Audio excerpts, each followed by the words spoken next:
और अब कथा आती है भगवान के परम सखा श्री सुदामा जी महाराज।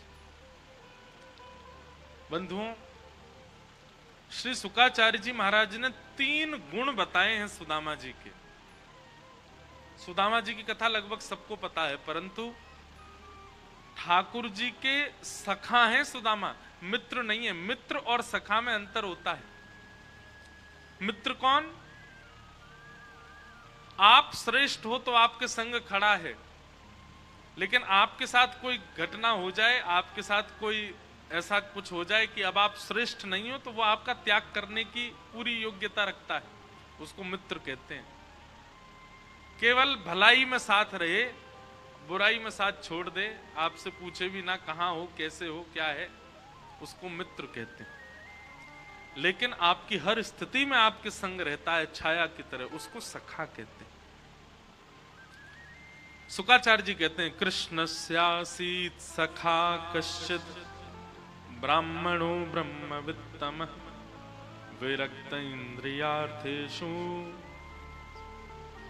इंद्रियार्थेषु प्रशांतात्मा जितेंद्रिय। भगवान श्री कृष्ण के सखा हैं। एक बात बहुत ध्यान से सुनिए, सब लोग इधर देखो।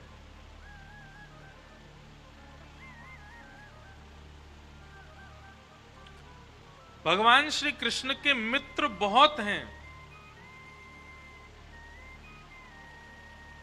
लेकिन मथुरा आगमन के बाद द्वारिका लीला तक भगवान के 3 ही सखा बने हैं। बस 3 ही सखा हैं ठाकुर जी के। ब्रज वृंदावन की बात अलग है।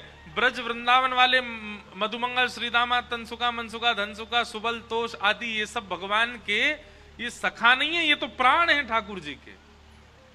ब्रज के जो हैं ये सखा नहीं है। सखा तो 3 ही है भगवान के। कौन? उद्धव, अर्जुन और श्री सुदामा जी। ये 3 ही सखा हैं ठाकुर जी के। मानो श्री कृष्ण ने एक संदेश और दिया है कि जितने कम हो सके उतने कम सखा बनाइए। बनाइए गिने चुने अच्छे, पर कम बनाओ। जिन लोगों के बहुत ज्यादा सखा होते हैं ना, दुख भी उन लोगों को बहुत ज्यादा होता है। आज एक सखा के घर में, अब मान लीजिए आपके 100 सखा हैं, 100 सखा तो हो ही नहीं सकते, मित्र होंगे।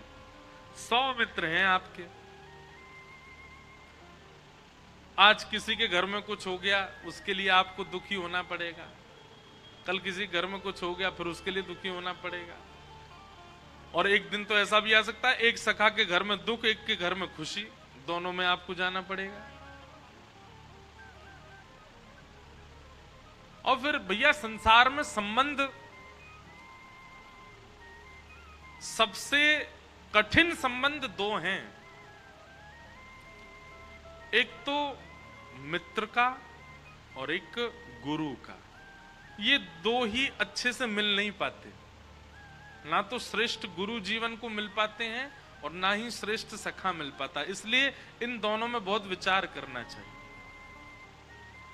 और अब के युग में कह दें तो तीसरा पत्नी भी, और पत्नी के लिए पति भी, ये संबंध भी, विवाहिक संबंध, ये भी बहुत सोच विचार के बनाने चाहिए। रुकते ही नहीं, टिकते ही नहीं आजकल संबंध, नष्ट हो जाते, टूट जाते। और हमारी पीढ़ी के लोग जो हमारी पीढ़ी में अब आ रहे हैं, इन लोगों के लिए तो बहुत सरल हो गया है संबंध तोड़ना। एक बात सदैव याद रखिएगा, संबंध की नींव होती है निभाना। यदि कोई व्यक्ति निभाने के लिए तैयार हो तो ही उसका संबंध चलेगा, नहीं तो नहीं चल सकता।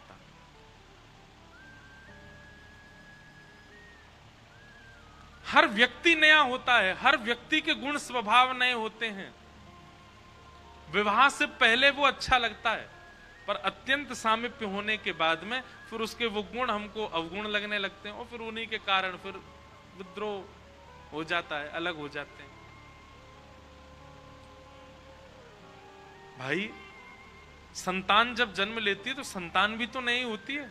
कई बार हमारे गुणों से विलग होती है, लेकिन हम उसको तो स्वीकार करते हैं। क्यों? क्योंकि माता पिता बनने के बाद और कोई उपचार नहीं, निभाना ही पड़ेगा, इसलिए बालक को स्वीकार किया जाता है।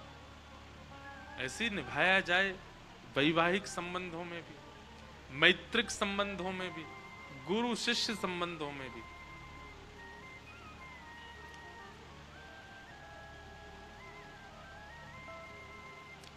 तो भगवान के सखा हैं श्री सुदामा जी, और सुदामा जी के 3 गुण हैं भागवत जी में जो लिखे हैं।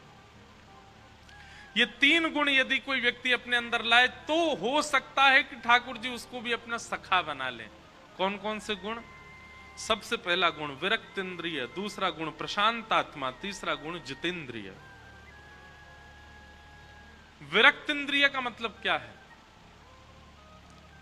अपनी इंद्रियों में जो आसक्त नहीं है। जीव का कुछ खाने का मन होता है तो वो जीव को तुरंत प्रस्तुत नहीं करता। आंखों का कुछ देखने का मन है तो आंखों को प्रस्तुत नहीं करता, बल्कि इसमें और उल्टा यह है कि जीव का कुछ खाने का मन है तो प्रसाद ही खवाता है। आंखों का देखने का मन है तो श्री गोपाल जी को ही दिखाता है। कानों को सुनने का मन है तो कथा ही सुनाता है। नृत्य करने का मन है तो कीर्तन में ही नृत्य करता है। घूमने का मन है तो तीर्थ ही जाता है। हर क्रिया में ठाकुर जी से जो अपनी इंद्रियों को तृप्ति करवाता है, ऐसा व्यक्ति विरक्त इंद्रिय, पहला गुण। दूसरा गुण श्री सुदामा जी का है प्रशांत आत्मा, अत्यंत शांत। एक बात याद रखिएगा, यदि आप में शांत का गुण नहीं है, आप मौन रहना नहीं जानते, तो निश्चित है कि ठाकुर जी से मिलन में थोड़ी बाधा हो सकती है। थोड़ा मौन रहना सीखिए, शांत रहना सीखिए, थोड़ा कम बोलिए। जब बोलो सो हरि कथा, जब बोलो सो हरि चर्चा। संसार के विषाद विवाद जितने ज्यादा बोलोगे उतने ज्यादा विकार चित्त में आते हैं। इसलिए बहुत जल्पिक भी नहीं हो, जल्पिक मतलब बहुत बोलना भी नहीं चाहिए, कम बोलो। कई लोग हमको ही देख रहे होंगे, बोले आप भी तो कम नहीं बोलते, 9:30 बजे से चालू हो गए हो, 11:15 हो गए, बोलते ही जा रहे हो। पिछले 8 दिन से बोले ही रहे हो। हम वैसे बहुत कम बोलते हैं, और कथा से पहले और कथा के बाद तो 1 घंटा मौन ही रहते हैं। वैसे भी कम बोलते हैं, थोड़ा अपने सब सखा मित्रों के साथ थोड़ा आनंद करते हैं, बाकी कम बोलने का स्वभाव। और यही विचारों को उत्पन्न करता है। कथाओं में जो भाव आते हैं कैसे आते हैं? कम बोलने से ही आते हैं। विचार भाव, बहुत बोलूंगा ना कथा के बाद भी तो हो सकता है मेरे विचार नष्ट हो जाएं। इसलिए आज से एक नियम और बनाइए, थोड़ा कम बोलिए। चाहे आप अपने व्यापार में हैं, चाहे अपने परिवार में हैं, कहीं भी हैं, थोड़े आज से शांत हो जाइए। जरूरत जहां है वहीं बोलिए, और जब बोलिए तो हरि से संबंधी कोई बात बोलिए। अपने विचारों को देखिएगा कितने शुद्ध हो जाएंगे फिर। सुदामा जी का दूसरा गुण क्या है? शांत, प्रशांत। और सुदामा जी का तीसरा गुण है जितेंद्रिय, इंद्रियों को जीते हैं। सर्वांगीण इंद्रिय श्री कृष्ण तत्पर हैं। ऐसे श्री सुदामा जी महाराज भगवान के परम सखा।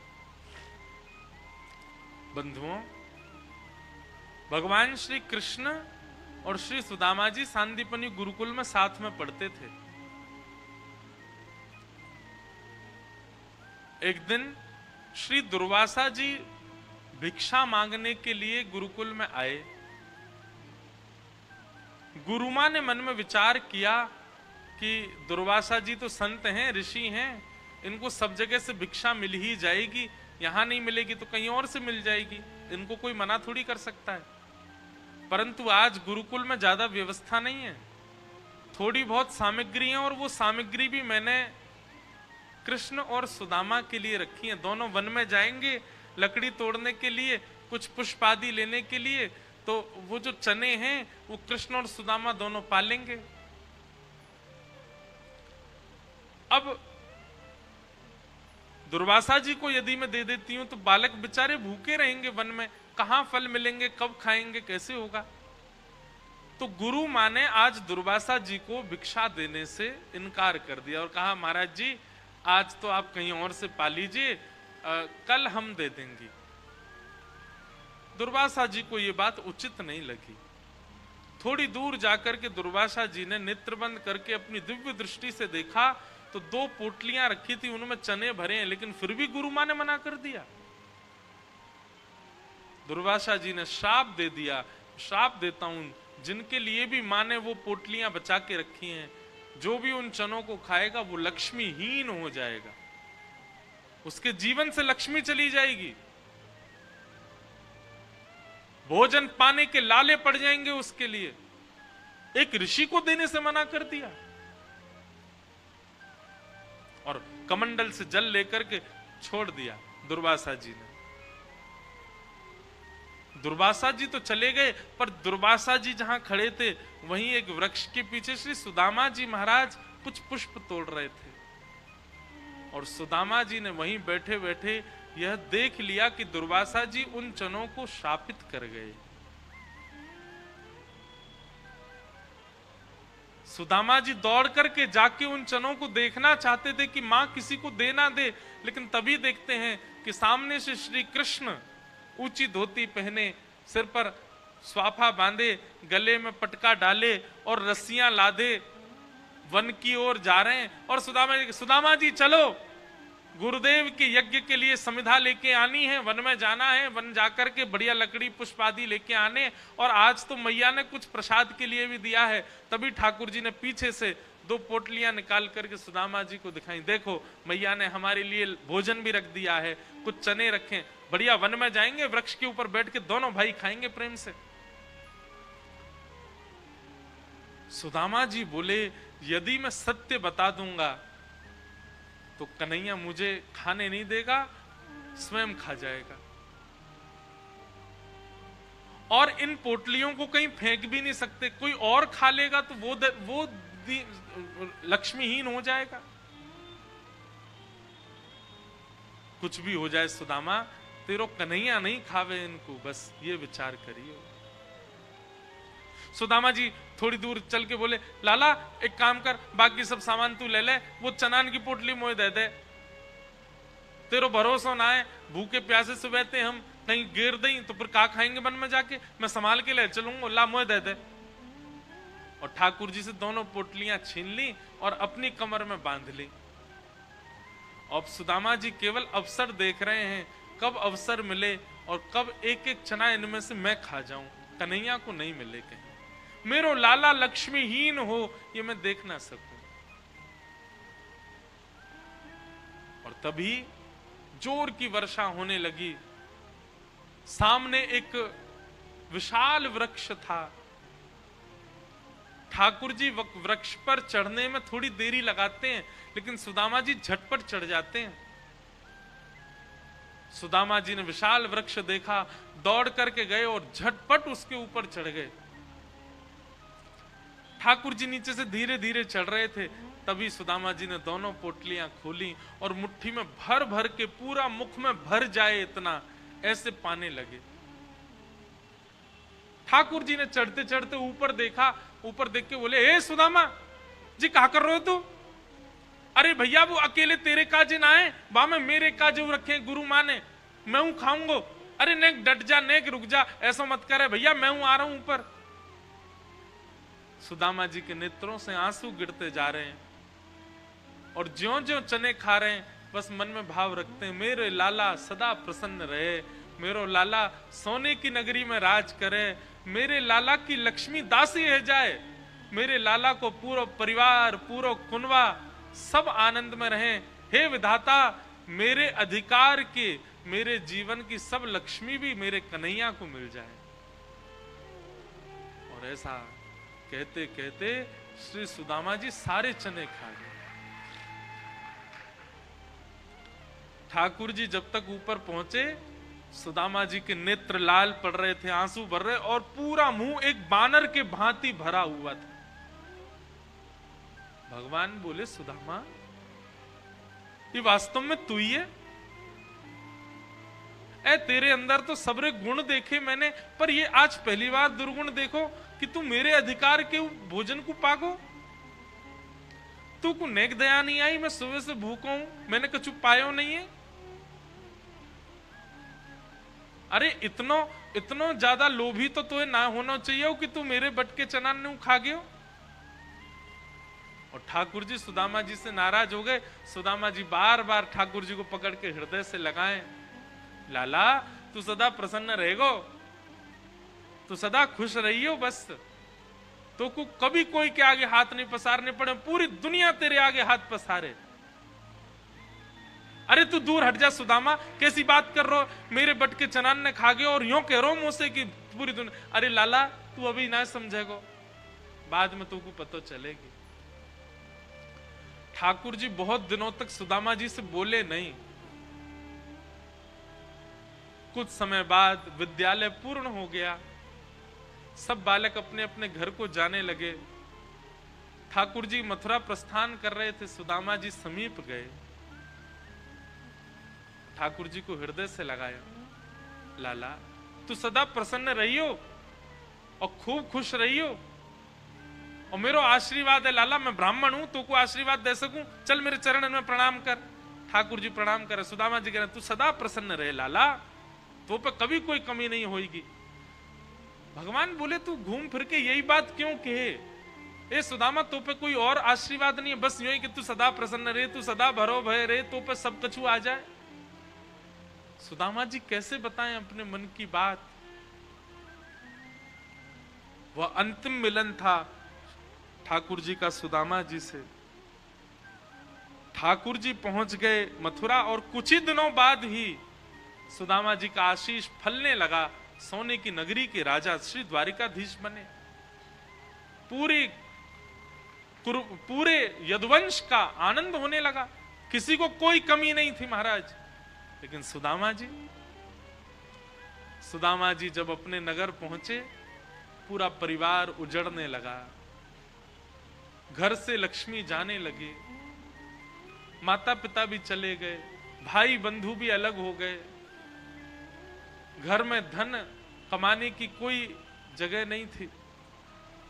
बेचारे सुदामा जी ने कर्जा लेकर के अपना विवाह किया, और आधे से ज्यादा जीवन निकल गया, ब्याह का लिया हुआ कर्जा ही नहीं चुका पा रहे हैं। बंधुओं, सखा हो तो सुदामा जी जैसा हो, नहीं तो हो ही नहीं। ऐसा प्रेम कहां है संसार में? इतना बड़ा त्याग कौन कर सकता है अपने के लिए?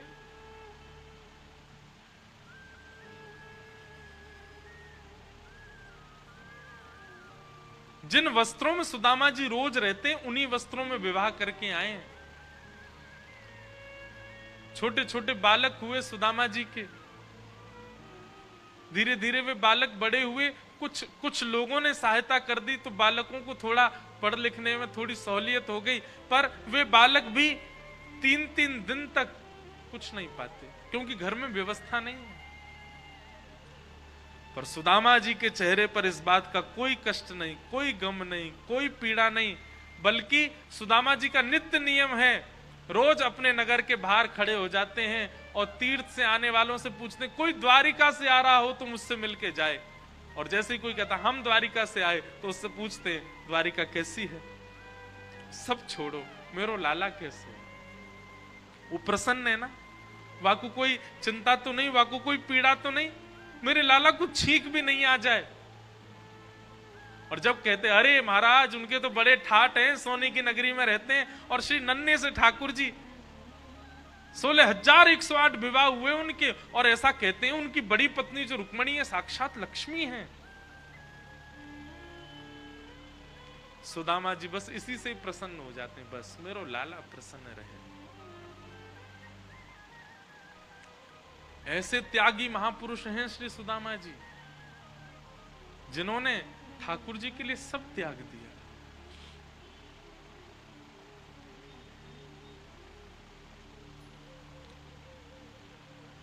सुदामा जी महाराज कभी किसी को नहीं बताते कि श्री कृष्ण मेरे सखा हैं। क्यों? क्योंकि मेरी अवस्था देख करके कहीं कोई ठाकुर जी पर प्रश्न ना उठाए कि ठाकुर जी किसी को क्या देंगे, अपने सखा को ही नहीं दिया तो। मेरी फटी हुई धोती देखकर, मेरे तन की अवस्था देखकर के कहीं कोई कृष्ण पर प्रश्न चिन्ह ना लगा दे कि भगवान श्री कृष्ण का सखा इस अवस्था में। इसलिए किसी को नहीं बताते कि श्री कृष्ण मेरे सखा हैं। अपनी पत्नी को भी नहीं बताया।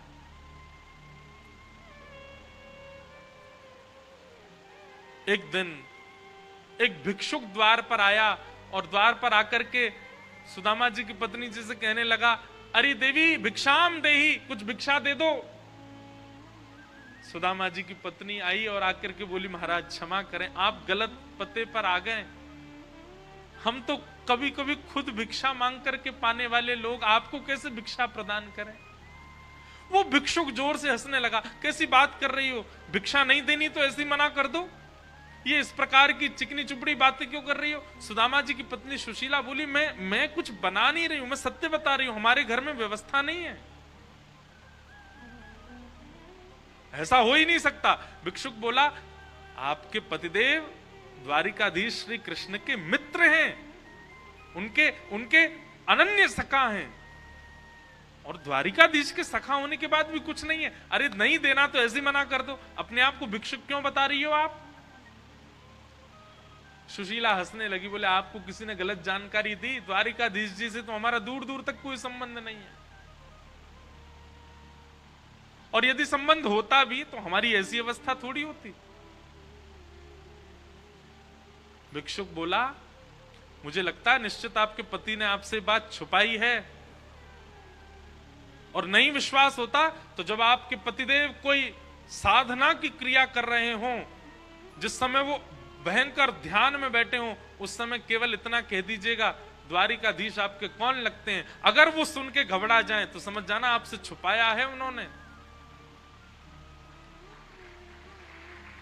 वो भिक्षुक कोई और नहीं है, साक्षात द्वारिकाधीश ही आए थे सुशीला को बताने, ताकि सुशीला सुदामा जी को कैसे भी द्वारिका भेजे और मैं सुदामा पर कृपा करूं। वैसे कृपा तो ठाकुर जी की है ही सुदामा जी पर चाहते हैं एक बार सुदामा जी से मिलना और पूरी द्वारिका में सुदामा जी के चरण पड़वाना।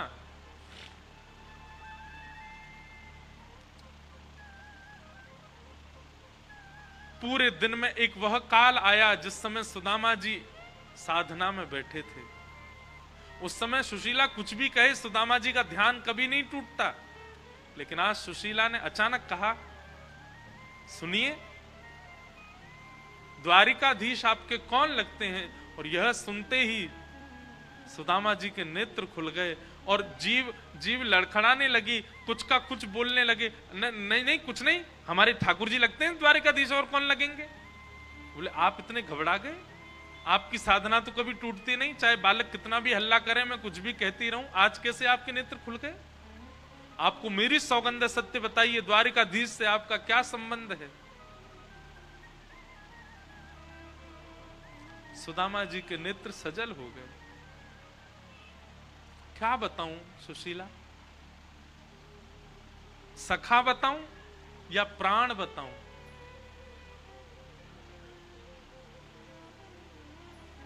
अयम ही परमो लाभो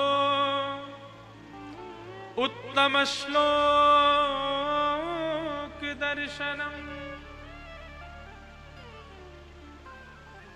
व्यवहार में कहूं तो सुशीला श्री कृष्ण मेरे सखा हैं, आध्यात्मिक भाव से कहूं तो श्री कृष्ण मेरे परमात्मा हैं, और मानवीय भाव से कहूं तो श्री कृष्ण मेरी आत्मा, मेरे प्राण है। हम दोनों साथ में गुरुकुल में पढ़ते थे, सांदीपनी गुरुकुल में। एक ही कक्ष में सोते थे, एक ही बिस्तर में सोते थे, शीतकाल के समय एक ही रजाई में सोते थे। और कन्हैया को आदत थी मैया से गले लग के सोने की। अब गुरुकुल में तो मैया थी नहीं, तो मुझसे ही गले लग के सोते थे। रात में मेरे पेट पे ही हाथ रख के, मेरे हाथ की तकिया बना के श्याम सुंदर मेरे पास ही सोते थे। रात भर कभी कोई कथा, कभी कोई कहानी, कभी कोई लोरी सुना करके सुलाया करता। विद्यालय में गुरुदेव गृह कार्य देते थे और कन्हैया पढ़वे लिखवे में तो दूर दूर तक ना हो। सुशीला पढ़ तो ही ना हो, खूब ले ले कि मैं बैठा के कहतो लाला ने पढ़ ले, पढ़ तो ही ना हो, बस ऊद हम करवा लो। अपनों गृह कार्य भी करतो और कई बार तो अपनों बाद में करतो, पहले कन्हैया को करतो। क्यों? वहां को गृह कार्य नहीं भयो तो गुरुजी दंड देंगे। कई बार स्वयं दंड ले ले तो, लेकिन कन्हैया को कभी दंड नहीं लगने दियो। एक ही थाली में भोजन करते और थाली में ही नहीं करते, एक दूसरे को झूठो खा जाते। ऐसे हम सखा।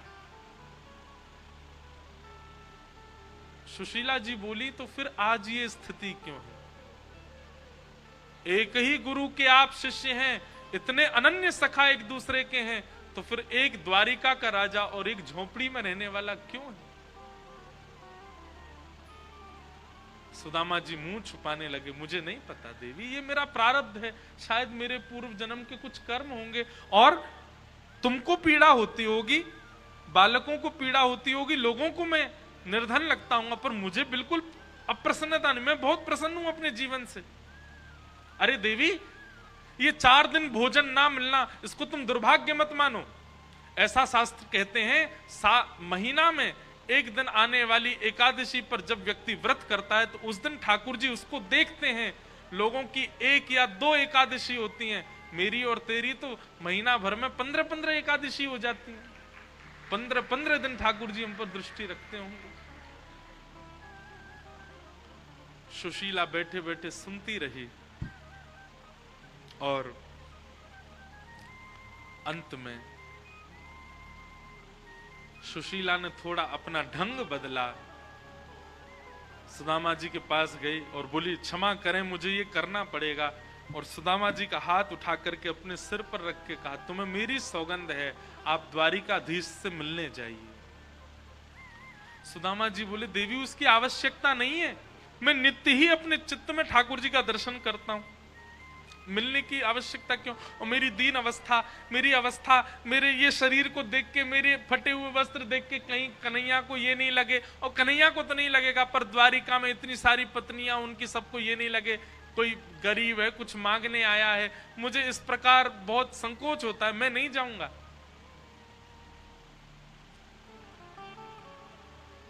लेकिन सुशीला के बार बार कहने पर, बच्चों की सौगंध दे दी, अपनी सौगंध दे दी, तब सुदामा जी बहुत द्रवित और दुखित हृदय से बोले ठीक है मैं जाता हूं, मुझे जाने में सुख है कि मैं द्वारिकाधीश का दर्शन करूंगा, पर मुझे इस बात का कष्ट है कि कहीं कन्हैया ये ना सोच ले कि मैं कुछ मांगने आया हूं।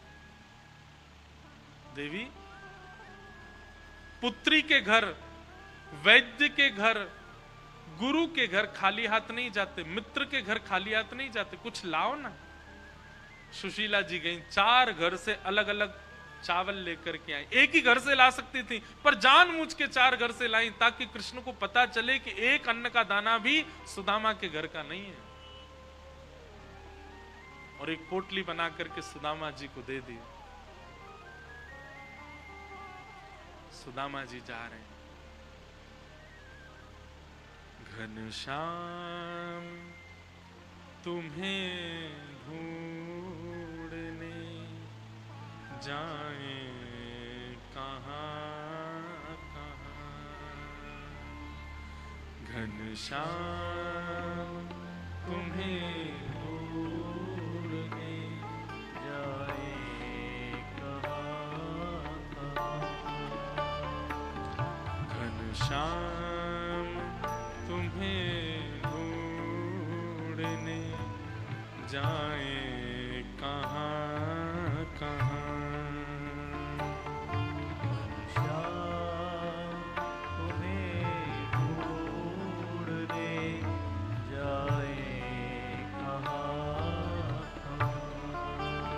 हे नंद लाल तुम्हें ढूंढने जाए कहाँ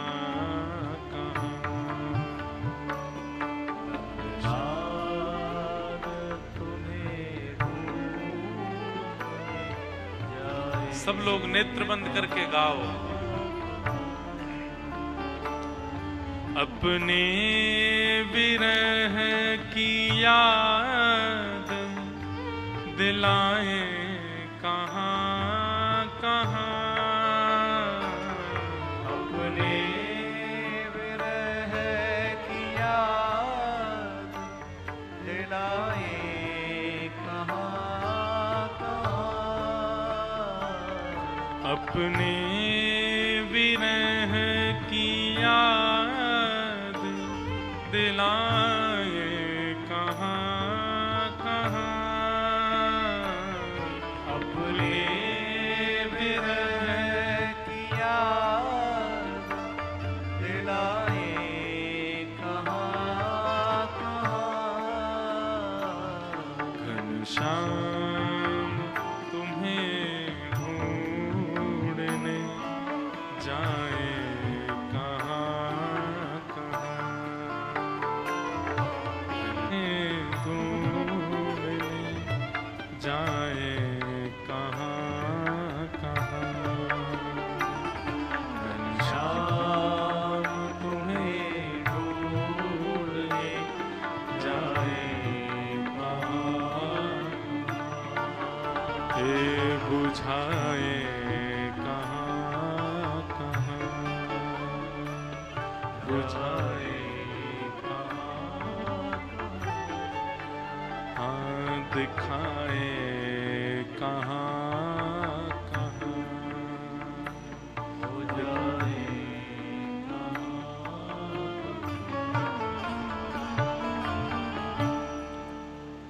चलते जा रहे हैं सुदामा जी। कितने दिन बीत गए, दिन की कोई गिनती नहीं है। तभी चलते चलते हार गए सुदामा जी, एक जगह रुक गए, अपने हाथ की तकिया लगा करके वहीं सो गए और बोले, हे द्वारिकाधीश, अब तो भैया मेरी क्षमता तो पूरी है गई, तो मौसम मिलना हो तो भैया तू ही आ जाइयो, मेरे बस की बात तो नहीं है। और हाँ, यदि मेरे प्राण चले जाएं तो मेरे बालक और मेरी पत्नी, मैंने जीवन में कछु नहीं मांगो, बस उन लोगों को एक ध्यान रख लियो लाला, मेरी हिम्मत तो ना है अब तेरे पास आवे की। और एक सरोवर के तट पर सो गए श्री सुदामा जी। थोड़ी देर सोए होंगे कि इतने में ही जय श्री कृष्ण जय श्री कृष्ण जय श्री कृष्ण जय श्री कृष्ण नाम की ध्वनि आने लगी। नेत्र खोल करके देखा तो चारों ओर स्वर्ण की नगरी है और सब लोग जय श्री कृष्ण नाम की ध्वनि बोलते हुए चल रहे हैं। सुदामा जी महाराज उठ के खड़े हो गए, सोए थे कि नदी के किनारे पहुंच गए कि नगरी में। किसी से पूछने लगे, भैया ये कौन सी नगरी है, ये कौन सी जगह है, ये कहां आ गया हूं मैं। सब बोले, भैया ये कंचन नगरी श्री द्वारिका है, श्री द्वारिकाधीश की नगरी है। द्वारिकाधीश द्वारिकापुरी में विराजते हैं। राजाधिराज महाराज देवकी नंदन वसुदेव नंदन ब्रज उर चंदन गौ ब्राह्मण प्रतिपालक श्री द्वारिकाधीश की नगरी श्री द्वारिका है। सुदामा जी तो रोने लगे, नाचने लगे, वारे मेरे कन्हैया, हम अधम करवे में पीछे नाए हटे और लाला तू कृपा करवे में पीछे नाए हटे। दोनों की होड़ लगी है। मुझे पद याद नहीं, स्वामी श्री हरदास जी का एक बहुत अच्छा पद है कि हमारी और ठाकुर जी की होड़ लगी है। कैसी होड़? हम तो पाप करने में आगे भाग रहे हैं कि देखो अब हमने ये पाप और किया, ये नया पाप और किया, ये देखो ये किसी ने नहीं किया, ये मैंने कर दिया ठाकुर जी। और ठाकुर जी कृपा की होड़ कर रहे हैं। हमारे जितने पाप होते हैं सब पर ठाकुर जी पानी डाल देते हैं कृपा का। दोनों में होड़ लगी है, हम में और ठाकुर जी। हम पाप की होड़ में, हम पाप कितना करें, और ठाकुर जी कृपा की होड़ में, ठाकुर जी कृपा कितनी करें। सुदामा जी महाराज द्वार पर पहुंचे। द्वारपालों के लोग बाग कहते हैं द्वारपालों ने धक्का दे दिया, ऐसा नहीं हो सकता। भगवान श्री कृष्ण के द्वारपाल इतना भी शिष्टाचार नहीं जानते कि किससे कैसे मिलना चाहिए। द्वारपालों से जाकर के कहा, पहले ही सुदामा जी ने समझा दिया, भैया हमारी तन की स्थिति, हमारे वस्त्र, हमारी अवस्था देख करके ये मत सोचना हम कुछ मांगने आए हैं। हम आपके द्वारिकाधीश के बाल्यकाल के सखा हैं, नाम हमारा सुदामा है, उनको केवल देखने आए हैं। पत्नी ने सौगंध देके भेजा है कि द्वारिका हो के आओ। द्वारिका तो आ गए, अब बस कोई खिड़की से हमको कन्हैया और दिखा दो, वहीं से देख के चले जाएंगे, मिलना भी जरूरी नहीं है, और यदि मिलवा सको तो भैया बड़ी कृपा। द्वारपालों ने कहा, ठाकुर जी अभी राजभोग रोक रहे हैं, हम संदेशा भिजवा देते हैं, आप बैठो। सुदामा जी वहीं खड़े थे। द्वारपालों ने भीतर जाकर के बताया, बोले नाथ, द्वार पर एक दुर्बल सा ब्राह्मण आया है, उसकी धोती फटी है, उसके तन की सारी हड्डियां गिन सकते हैं, परंतु उसके मस्तिष्क से लगता है कि कोई विद्वान ब्राह्मण है। आपका बचपन का सखा स्वयं को बता रहे हैं, नाम उन्होंने अपना सुदामा बताया है। सुदामा शब्द सुनते ही भगवान कवल पा रहे थे रोटी का, वहीं रुक गए और वहीं से पूछने लगे, सुदामा जी आए हैं द्वार पर? हमारे सांदीपनी गुरुकुल बचपन के सखा श्री सुदामा जी आए हैं? बोले जी भगवान। तुम उनको भीतर क्यों नहीं लेके आए? बोले नाथ, आप राजभोग रोक रहे थे, और भाई कह रहे थे कोई खिड़की से हमको दर्शन करा दो, केवल मिलना नहीं है, दर्शन करना है। ये सुनते ही ठाकुर जी तो महाराज नेत्र सजल हो गए, हाथ कंपित होने लगे, सारी वह पुरानी यादें घूमने लगी ठाकुर जी के चित्त में। किस प्रकार हृदय से लग के सोना, एक थाल में भोजन करना, साथ में घूमने जाना, गृह कार्य सुदामा जी से करवाना, पेड़ पर चढ़ करके आनंद करना, नृत्य करना, गुरु जी के साथ किलोल करना, गुरु जी श्री कृष्ण को डांट लगने पर सुदामा जी को आगे आ जाना, नहीं गुरु जी कन्हैया ने कछुना कियो, मेर मोते गलती है गई। ये सब भाव ठाकुर जी को याद आने लगे, नेत्र सजल हो गए। भोजन थाली ठाकुर जी ने किनारे कर दी और अपने सिंहासन से उतरे नहीं, ठाकुर जी कूदे और दौड़े हैं मुख्य द्वार की ओर। मेरे सुदामा बेसुध हो गए ठाकुर जी, वस्त्र कहीं गिरता जा रहा है अंग का, मोतियों की माला टूट टूट के गिर रही है, मुकुट कहीं गिर गया द्वारिका का, केश बिखर गए ठाकुर जी के, और नेत्रों से अविरल अश्रुधार। मेरे सखा श्री सुदामा आए हैं, मेरे प्राण श्री सुदामा आए हैं, मेरे मित्र श्री सुदामा आए हैं, बस यही गाते हुए ठाकुर जी दौड़ते हुए जा रहे हैं। मुख्य द्वारिका में यह दृश्य पहले कभी किसी ने नहीं देखा। द्वारिका के लोगों ने द्वारिकाधीश श्री कृष्ण की इस अवस्था को पहले कभी नहीं देखा। ठाकुर जी दौड़ करके गए और द्वार पर खड़े सुदामा जी को अपने अंक में भर लिया, और इतना कस के अंक में भरा कि नेका देर और ठाकुर जी नहीं छोड़ते तो श्री सुदामा जी ठाकुर जी में विलीन हो जाते। बार बार सुदामा जी का मुख देखें, फिर हृदय से लगामें, फिर मुख देखें, फिर हृदय से लगामें, फिर सर्वांगीण अंग को देखें, और सुदामा जी की अवस्था देख के रोते रोते ठाकुर जी फिर हृदय से लगामें। मेरे सुदामा आ गए, मेरे प्राण सुदामा आ गए। इस मिलन को देख कर के वहां खड़ा कोई व्यक्ति ऐसा नहीं था जिसके नेत्रों में अश्रु ना हो। बड़े बड़े राजा 3-3 दिन से प्रतीक्षा कर रहे हैं कि श्री कृष्ण हमसे मिलेंगे, लेकिन यहां दीनहीन सा एक ब्राह्मण फटी धोती में खड़ा है और ठाकुर जी उसको द्वार पर लेने आए। आकाश में 33 कोटि देवताओं के नेत्र सजल हो गए, द्वारिका के जन जन के नेत्र सजल हो गए, और सब ठाकुर जी को वंदन करने लगे। जय हो कृपालु नाथ, जय हो कृपा निधान, आपकी दया को प्रणाम है नाथ। यूं ही नहीं ठाकुर जी दीनानाथ कहलाते। सुदामा जी बोले लाला अब यहीं मिल लेगो, भीतर ले चलेगो। ठाकुर जी हंसने लगे, नेत्रों के आंसू पहुंच के सुदामा जी के गले में गलवैया डाल करके भीतर ले गए। मंत्री आदियों ने एक आसन लगाया, एक सिंहासन लगाया। भगवान ने क्रोध में भर के देखा, बोले ये आसन क्यों लगाया तुमने? बोले श्री सुदामा जी बैठेंगे। बोले हटाओ इसको।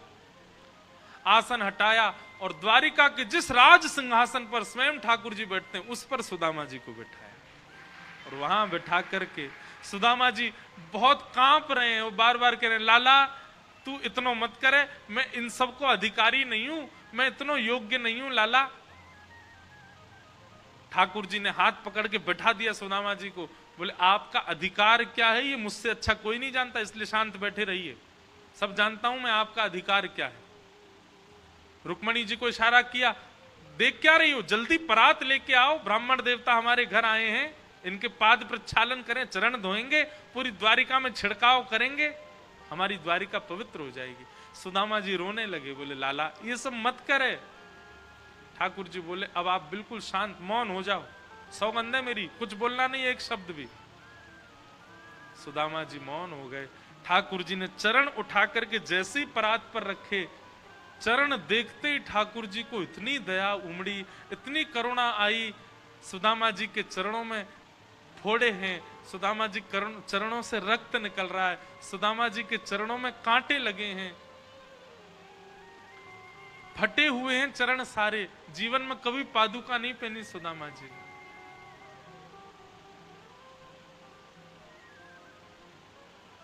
रुक्मणी जी जल का पात्र लेकर के आती, तब तक तो ठाकुर जी के इतने नीर बहे। देख सुदामा की दीन दशा, करुणा करके करुणा निधि रोए, पानी परात को हाथ छुयो नहीं, नैनन के जल सो पग धोए। ठाकुर जी अपने नेत्रों के अश्रुओं से सुदामा जी के चरण धो रहे हैं, और वह जल रुक्मणी जी से कह दिया जाओ हमारी पूरी द्वारिका के कोने कोने में इसका छिड़काव करना, ताकि हमारी द्वारिका पवित्र हो जाए।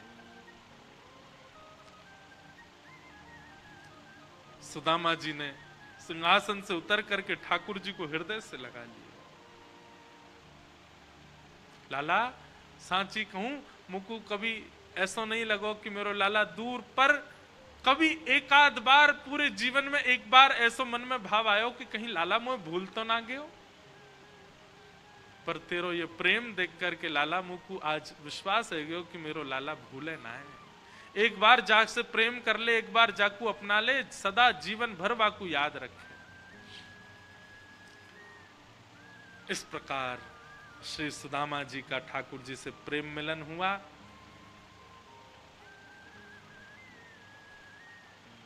भगवान ने सुदामा जी से कहा, सुदामा जी आपका ब्याह हुआ कि नहीं? सुदामा जी बोले लाला ब्याह हुए गए हो, बालक हुए गए। भगवान बोले हमको नहीं बुलाया विवाह में। ठाकुर जी बोले लाला अभी तक कर्जा चल लो है ब्याह को, तो ये बुला ले तो तू कितने हाथी ने लेके आतो, कितने घोड़ा ने लेके आतो, कितने लोगों ने कहां थे बराती ने पवातो इतनो, या हमारे मैंने तो निमंत्रण उन्हें भेजो। अच्छा मेरी छोर लाला तेरो ब्याह है गयो? ठाकुर जी बोले हाँ है गयो। अच्छा कहाँ है भाभी, कहाँ है, दर्शन तो करा। भगवान बोले भाभी से मिलोगे? बोले जी। ठाकुर जी ने सब पत्नियों को आज्ञा की लाइन लगा के आओ सब। मैं रुक्मणी प्रणाम। अच्छा चल सौभाग्यवती रहो। मैं मित्रविंदा प्रणाम, मैं लक्ष्मणा प्रणाम, मैं भद्रा प्रणाम, मैं यमुना प्रणाम, मैं जामवती प्रणाम। इस प्रकार करते करते प्रणाम महाराज 500 पत्नियां प्रणाम कर गई सुदामा जी को। सुदामा जी ने ऐसे तकिया लगा ली अपने हाथ के नीचे प्रणाम देने के लिए, थक गए बेचारे। भगवान बोले क्या बात है? नहीं नहीं कुछ नहीं। अच्छा लाला एक बात बता। बोले हाँ कितनी और है? भगवान बोले 16,108। सुदामा जी बोले वाह लाला, हमने तो एक ही ब्याह कियो, मामू तो ये नहीं बुलाया तो तू नाराज है। इतने सारे ब्याह किए, हमें एक में ही बुला ले तो।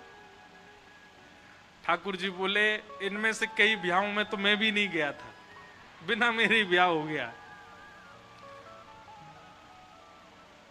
भगवान सुदामा जी बोले लाला पत्नी 16,108 है, पर पति तो अकेलो तू ही है। ठाकुर जी बोले हाँ पति तो हम ही है, तो लाला एक काम कर, इन सबंत कह मैं गरीब ब्राह्मण पत्रो दुबरोसो पधार जाऊंगो, सबन ने आशीर्वाद दूंगो, तो इन सबन की जगह तू प्रणाम कर, मैं तो आशीर्वाद दे दूंगो।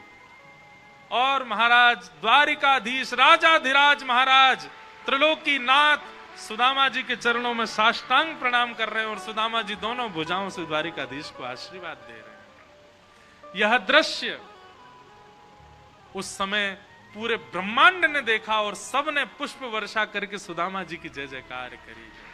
जय हो सुदामा जी, धन्य है आप, आपके चरणों में श्री ठाकुर जी वंदन कर रहे हैं। बंधुओं, जीवन भर कभी शिकायत नहीं की श्री सुदामा जी। जैसी अवस्था, जैसी परिस्थिति, जैसा संसार ठाकुर जी ने दे दिया, सुदामा जी ने स्वीकार किया। उसी का प्रतिफल मिला सुदामा जी को। सुदामा जी फिर लौट करके गए। फिर कथा आती है कि सुदामा जी की नगरी तो पूरी द्वारिका से भी सुंदर नगरी बन चुकी थी। सुदामा जी को जब पता चला कि भगवान ने इतनी कृपा कर दी, तो सुदामा जी बोले, सुशीला तुमको यही चाहिए था ना, महल में रहो, अब तुम रहो यहाँ पे, बच्चों को पढ़ाओ लिखाओ, बढ़िया, हम तो वन में जाके भजन करेंगे। इतने में ही ठाकुर जी प्रकट हो गए और प्रकट होकर के बोले, सुदामा जी यदि महल में मैं संग रहूं तो भी नहीं रहोगे? सुदामा जी बोले तो रह लेंगे। बोले ठीक है, तो एक रूप से हम आपके संग महल में ही रहेंगे, अब आप यही निवास करो। और श्री ठाकुर जी ने, बंधुओं देखो, संपत्ति बिना ठाकुर जी के यदि आएगी तो नाश करेगी, ठाकुर जी के सहित आएगी तो कल्याण करेगी। वही बात श्री सुदामा जी के साथ हुई। सुदामा जी के साथ सदा के लिए भगवान बस गए और इस प्रकार ये कृष्ण सुदामा मिलन की कथा हुई। बोलो भक्त वत्सल भगवान की।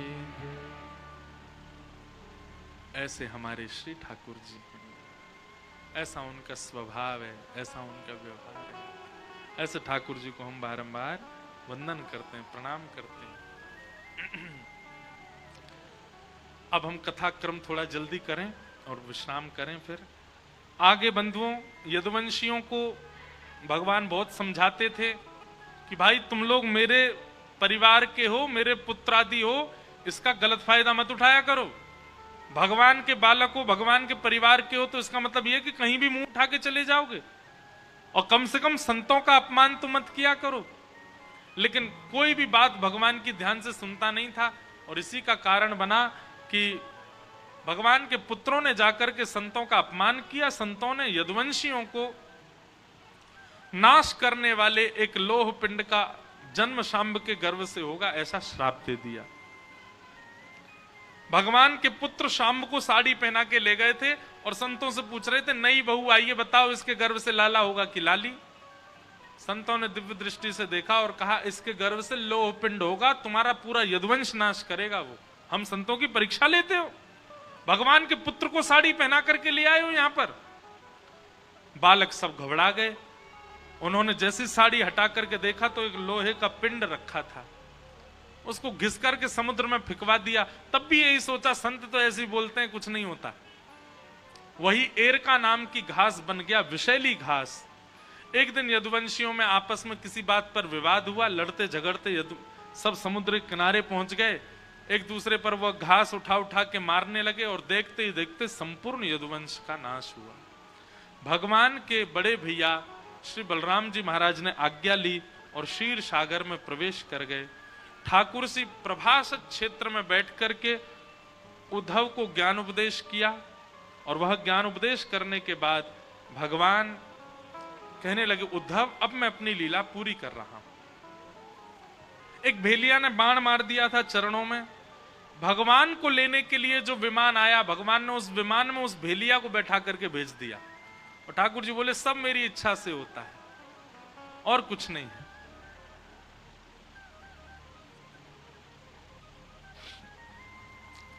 उद्धव जी महाराज ने चरणों में प्रणाम करके कहा, नाथ आपके लीला विश्राम के बाद हम भक्त कैसे आपके आश्रय में रहेंगे, कैसे आपकी शरण में रहेंगे?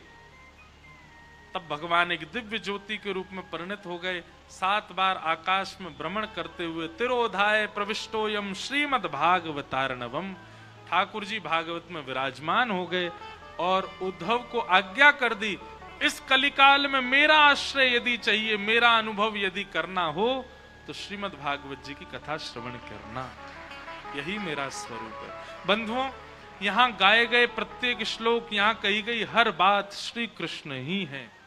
आप कोई शब्द नहीं सुन रहे थे, आप कोई वाक्य नहीं सुन रहे थे, आप साक्षात श्री कृष्ण को ही शब्द रूप में श्रवण कर रहे हैं। अभी तक 8 दिनों में जो कुछ भी आपने ग्रहण किया वही श्री कृष्ण है। बस अब उनको सदा अपने चित्त में रखना।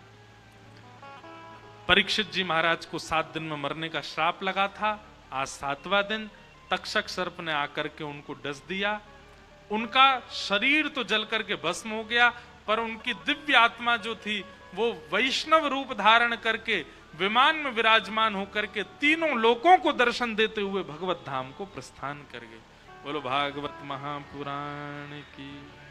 श्री सुखदेव जी महाराज कथा विश्राम करके कहीं विराजमान हो गए।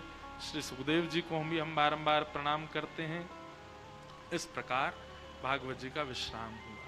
अब भागवत जी का और भी कई प्रसंग आते हैं, सबको हम प्रणाम मात्र करते हैं। प्रलय का दर्शन मार्कंडेय ऋषि ने किया, और भी भागवत धर्म आदि अभी बहुत प्रसंग हैं। अभी 7 दिन और कथा हो जाएगी, इतने प्रसंग और हैं अभी केवल विश्राम दिन में ही। पर सबको हम प्रणाम करते हैं और वंदन करते हुए भागवत जी का अंतिम श्लोक सब लोग मेरे साथ 3 बार बोलेंगे। सब लोग बोलिए, शुद्ध बोलिएगा और मेरुदंड सीधा करके बैठो बिल्कुल, और नेत्र बंद करके अपने हृदय में जो ठाकुर जी का स्वरूप आपको अति प्रिय है, मुरली मनोहर श्याम सुंदर हो, राधावर श्याम सुंदर हो, शंख चक्र गदा पद्मधारी श्याम सुंदर हो, लक्ष्मी नारायण भगवान हो, विष्णु भगवान, जो भी स्वरूप आपको इष्ट के रूप में दिखते हैं उनका ध्यान करते हुए मेरे साथ 3 बार ये श्लोक, भागवत जी का अंतिम श्लोक सब लोग गाइए। नाम संकीर्तनम यस्य, नाम संकीर्तनम यस्य, सर्व पाप प्रणाशनम, सर्व पाप प्रणाशनम, प्रणामो दुख समनः, प्रणामो दुःख शमनः, तम नमामि हरिं परम। नमामि हरिं परम्। नाम संकीर्तनम यस्य, नाम संकीर्तनम यस्य, सर्व पाप प्रणाशनो, सर्व पाप प्रणाशनम्, प्रणामो दुख समनः, प्रणामो दुःख शमनः, तम नमामि हरिं परम। नमामि हरिं परम्। नाम संकीर्तनम यस्य, नाम संकीर्तनम यस्य, सर्व पाप प्रणाशनो, सर्व पाप प्रणाशनम्, प्रणामो दुख समनः, प्रणामो दुःख शमनः, तम नमामि हरिं परम। नमामि हरिं परम्। तम नमामि हरिं परम। नमामि हरिं परम्। तम नमामि हरिं परम। नमामि हरिं परम्। जिन भगवान का नाम संकीर्तन सभी प्रकार के पापों से मुक्त करता है, ऐसे प्रभु के नाम को हम बारंबार प्रणाम करते हैं। ठाकुर जी की मंगल लीलाओं को बारंबार प्रणाम करते हैं। ठाकुर जी के स्वरूप को बारंबार प्रणाम करते हैं। ठाकुर जी के तदनुरूप वैष्णवों को बारंबार प्रणाम करते हैं। यहाँ कथा में आए हुए सब श्रोताओं को प्रणाम करते हैं। कथा के वक्ता को प्रणाम करते हैं।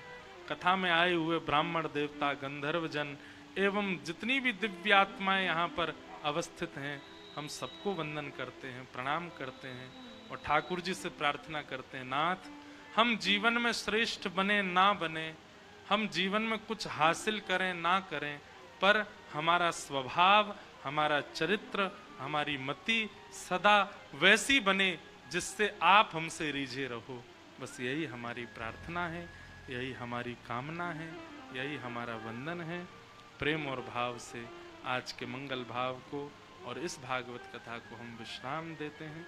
जय जय श्री राम। बोल वृंदावन बिहारी लाल की, श्री राधा रमन लाल की, श्री राधा वल्लभ लाल की, प्यारे गिरधर लाल की, सब संतन की, सब भक्तन की, सब विप्रन की, समस्त ब्रजवासिन की, गंगा यमुना मैया की, सद्गुरुदेव भगवान की, अपने अपने माता पिता की जय जय श्री राम। नमः पार्वती पतये हर हर महादेव।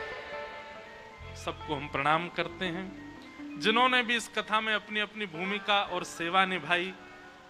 बिसौली नगर के सब श्रोतागण, आसपास के क्षेत्रों से आए हुए आप सब श्रोताओं को जय श्री कृष्ण, जय सिया राम, जय श्रीमन नारायण।